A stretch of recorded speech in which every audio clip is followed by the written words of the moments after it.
नमस्कार दोस्तों, welcome to the scoring 99 percentile series.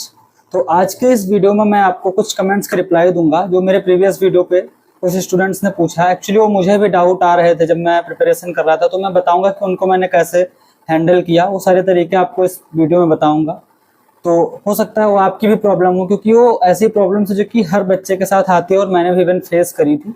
तो इस वीडियो को पूरा देखना, क्योंकि पूरी कोशिश करूंगा कि आपके जो ये डाउट्स हैं उनको मैं क्लियर करूं। और अगर आपको भी कुछ अलग डाउट आता है तो आप मुझे कमेंट करके पूछ सकते हैं, तो उसको आपको पर्सनली भी रिप्लाई कर दूंगा। अगर सवाल जेन्युइन हुआ और मुझे लगा कि वो बाकी लोगों का भी डाउट हो सकता है तो उसको मैं वीडियो में भी बताऊंगा। और अगर आप चाहते हैं कि मैं आपका नाम लेके या वहाँ पे नाम भी आपका मेंशन करूँ कमेंट के साथ, तो आप कमेंट में टिक मार्क कर दीजिएगा, जिससे मुझे पता चल जाए कि मैं आपका नाम ले सकता हूँ। आपको उससे कोई ऑब्जेक्शन नहीं है, आपको कोई बुरा फील नहीं हो रहा है उससे। सो स्टार्ट करते हैं। कमेंट है कि अभी मेरा लगभग 11 का सिलेबस खत्म हुआ है, तो क्या मैं फुल सिलेबस मॉक टेस्ट दूं? तो देखिए, अच्छा सवाल है कि अभी आपका सिलेबस 11th का ही हुआ है और 12th का स्टार्ट हुआ है, तो अभी आप मॉक टेस्ट देने की ट्राई कर सकते हैं फुल सिलेबस, क्योंकि आपने 12th का पढ़ रखा है एक बार एटलीस्ट। आपको अगर आपने 12th का एक बार भी पढ़ रखा है, आपका थ्योरी पोर्शन अच्छा आता है आपको, और आपको फॉर्मूले याद है और थ्योरी क्लियर है, तो आप दे सकते हैं अभी से मॉक टेस्ट। और अगर आपने अभी तक पढ़ा ही नहीं है 12th का, तो फिर भी आप मॉक टेस्ट मत दीजिए। तो भाई, जिन लोगों का ये डाउट रहा होगा उनका भी होपफुली क्लियर ही हो गया होगा। तो अब नेक्स्ट कमेंट पे चलते हैं कि नेक्स्ट कमेंट आया, भैया फिजिक्स में पीवाईक्यू और डीपीपी इनफ है क्वेश्चन प्रैक्टिस करने के लिए? तो इसके लिए मैं बता देता हूँ कि फिजिक्स, केमिस्ट्री या मैथ हो, कोई भी सब्जेक्ट हो, उसके पीवाईक्यूज जेईई मेंस के लिए बिल्कुल इनफ है। कि जेईई मेंस का जो एग्जाम है वो रिपीटेटिव पैटर्न का होता है, उसमें पैटर्न रिपीट होता है, एक जैसे ही सवाल हमेशा पूछे जाते हैं हर सब्जेक्ट में, चाहे वो फिजिक्स हो, केमिस्ट्री हो या मैथ्स। तो तीनों सब्जेक्ट में पीवाईक्यू बिल्कुल सफिशिएंट है। अगर आप पिछले 5 साल के पीवाईक्यूज को अच्छे से एनालिसिस करके कर रहे हैं, वो सिर्फ आप करके छोड़ नहीं दे रहे हैं, उनको आप एनालाइज कर रहे हैं ना कि कैसे सवाल आ रहे हैं। अगर वैसे सवाल एग्जाम में आता है तो उसको आप पहचान पाएंगे, फिर उसको कर पाएंगे, तो बिल्कुल इनफ है तुम्हारे लिए पीवाईक्यूज। तो होपफुली पहले सवाल का आंसर आपको समझ में आ गया होगा, तो आप ऐसे कर सकते हैं।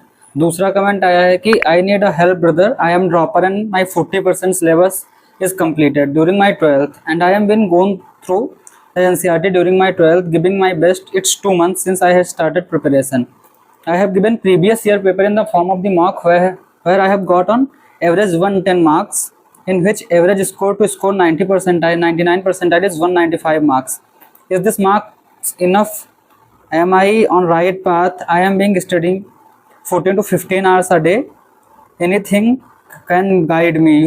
तो देखिए, इनको सबसे पहला जो डाउट आ रहा है कि ये 14 से 15 घंटे पढ़ रहे हैं, इसके बाद भी अपने आप पे कॉन्फिडेंट नहीं फील कर पा रहे हैं कि आप राइट पाथ पे हैं या नहीं। तो अगर आप 14-15 घंटे पढ़ रहे हैं तो आपको पहली बात तो कॉन्फिडेंट रहना है, क्योंकि आप इतना पढ़ रहे हैं तो आपका कॉन्फिडेंस बहुत ज़्यादा मैटर करेगा आपके एग्जाम में। एंड सेकेंड थिंग, आप जब 14-15 घंटे पढ़ते हैं ना, तो आपको अपनी स्टडीज़ के साथ बहुत स्मार्ट होना पड़ेगा कि आप क्या पढ़ रहे हैं। आप जो कुछ भी पढ़ रहे हैं उसको प्रॉपरली, क्या वो एग्जाम ओरिएंटेड है, क्या वो जो आप पढ़ रहे हैं वो एग्जाम से रिलेटेड चीज़ें ही पढ़ रहे हैं, आप फालतू की इधर उधर की चीज़ें तो नहीं पढ़ रहे हैं। क्योंकि 14-15 घंटे पढ़ने का मतलब 14-15 घंटे दिन में बहुत होता है पढ़ाई। और इसमें गाइडेंस के लिए तो मैं बता दूं कि अगर आप अभी से, आपका सिलेबस जो है वो 40% ऑफ सिलेबस कंप्लीटेड है, तो अभी आप ये कर सकते हैं कि मॉक टेस्ट देना शुरू करें धीरे धीरे। आपके जितने भी मार्क्स आ रहे हैं उसमें आप फुल सिलेबस मॉक टेस्ट दें, जितने भी मार्क्स आ रहे हैं उसको माने हाँ कितने अभी आ रहे हैं, और डिप्रेशन, एंग्जाइटी सब ना ले, अपने लोड ना ले फालतू। और जो इंपॉर्टेंट चैप्टर्स बता रखे हैं मैंने प्रीवियस वीडियोस में, उनको पहले कवर करें, इसके बाद जो अदर्स चैप्टर है उनको भी धीरे धीरे करके देखें। इससे आपका डेफिनेटली 99 परसेंटाइल आप लेके आ जाएंगे। 3 महीने में अगर आप रोज 14-15 घंटे पढ़ते हैं कंसिस्टेंट रहेगा तो आ जाएगा आपका। तो होपफुली इस वाले कमेंट में जो भी सवाल पूछे थे उसका भी आंसर आपको समझ में आ गया होगा कि क्या है। यही बात है कि आपको अभी 14-15 घंटे पढ़ रहे हैं तो कंसिस्टेंट रहना है, और अभी आपके नंबर अगर कम आ रहे हैं 110, 120 ऐसे, तो धीरे धीरे करके आपको अपने मार्क्स इंप्रूव करने हैं। तो नेक्स्ट कमेंट पे चलते हैं। नेक्स्ट कमेंट में पूछा, भैया कल मेरा पूरा सिलेबस ओवर हो गया बट प्रैक्टिस नहीं, अब क्या करूँ? ये बात अभी, ये चीज़ बहुत लोगों के साथ होगी अभी कि उनका सिलेबस हो गया होगा या फिर लगभग होने वाला होगा, थोड़ा सा बचा होगा 10%, 15% ऐसे, और उनकी प्रैक्टिस नहीं है, तो उन्हें अब क्या करना चाहिए? तो उन्हें अब से ये करना चाहिए कि अभी आपका सिलेबस होने वाला है ना, तो आप धीरे धीरे पीछे से शुरू करिए। जो स्टार्टिंग का 11th का है या फिर जो भी पोर्शन आप कहीं से उठा सकते हैं, वहाँ से आप रिवीजन करना शुरू करिए, और धीरे धीरे करके आप पीवाईक्यूज को, जो प्रीवियस ईयर क्वेश्चन है ना, उनको करना शुरू करिए। इससे आपके अंदर कॉन्फिडेंस भी आएगा और आपको एग्जाम में कैसे क्वेश्चन आ रहे हैं उनका आइडिया भी मिलेगा, अगर आपकी प्रैक्टिस कम है। क्योंकि अभी यहाँ से आप यही चीज़ें जो कि कर सकते हैं, आप इधर उधर के सवालों पर ज़्यादा ना भटकें। पीवाईक्यूज ही आपके लिए बेस्ट रहेंगे अगर आपकी प्रैक्टिस कम है तो। तो जिनका भी ये डाउट है कि PYQ सफिशिएंट है या नहीं, वो भी क्लियर हो गया होगा। नेक्स्ट कमेंट पढ़ता हूँ मैं। भाई मैं सच बताऊँ तो मेरा JEE लेवल का ओनली 10% सिलेबस हुआ है, बाकी इनका 10% से ज़्यादा नहीं हुआ है। और 12-13 घंटे अगर अभी से डेली पढ़े तो जेन अटेम्प्ट में 95-96 परसेंटाइल आ जाएंगे, ये पूछना चाहते हैं बेसिकली। और इनका ड्रॉप ईयर है। तो हाँ, तो मैं बता दूँ, अगर अभी आप ढंग से पढ़ते हैं, 3 महीने हैं आपके पास, अगर इन 3 महीने में आप बहुत ज़्यादा ओरिएंटेड हो जाते हैं, एग्जाम ओरिएंटेड हो जाते हैं, 12-13 घंटे कंसिस्टेंटली डेली पढ़ते हैं और जो चैप्टर्स इंपॉर्टेंट है उनको करते हैं, तो इजीली आप 150 के अराउंड स्कोर कर लेंगे, जिससे आपका 95-96 परसेंटाइल तो आ जाएगा। जिनके भी ये हालत है कि जिनका अभी तक सिलेबस JEE लेवल का 10% है, उससे कम या 10-15% का राउंड ही हो पाया है JEE लेवल का, तो अभी आप बिल्कुल एग्जाम JEE मेंस ओरिएंटेड हो जाए। पहली बात, अभी से ही आप प्रॉपरली पढ़ना शुरू कर दीजिए JEE मेंस के लिए, क्योंकि अभी से आपके पास सिर्फ और सिर्फ 3 महीने बचे हैं। इन 3 महीनों को आप ढंग से यूटिलाइज कर लीजिए। जो भी इंपॉर्टेंट चैप्टर है उनको प्रॉपरली पढ़िए, उनको मास्टर करिए, उनसे जो भी सवाल आ रहा है वो आपसे होना चाहिए।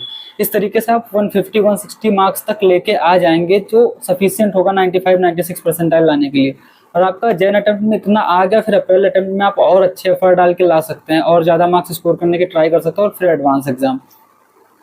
तो होपफुली ये बात भी आपको समझ में आ गई होगी। पर आपको ये वीडियो पसंद आया और अगर आपके मन में भी कोई डाउट हो तो आप कमेंट करके डायरेक्टली पूछ सकते हैं। जो टॉप 5 कमेंट जो कि जेन्युइन मुझे लगेंगे कि बाकी लोगों के भी डाउट हो सकते हैं, उनको मैं ऐसे वीडियो के थ्रू रिप्लाई करूंगा, और बाकी लोगों को मैं पर्सनली भी रिप्लाई करूंगा। और फर्दर अगर आपको क्वेरीज रहती है तो आप मुझे इंस्टाग्राम पर DM करके पर्सनली मुझसे पूछ सकते हैं।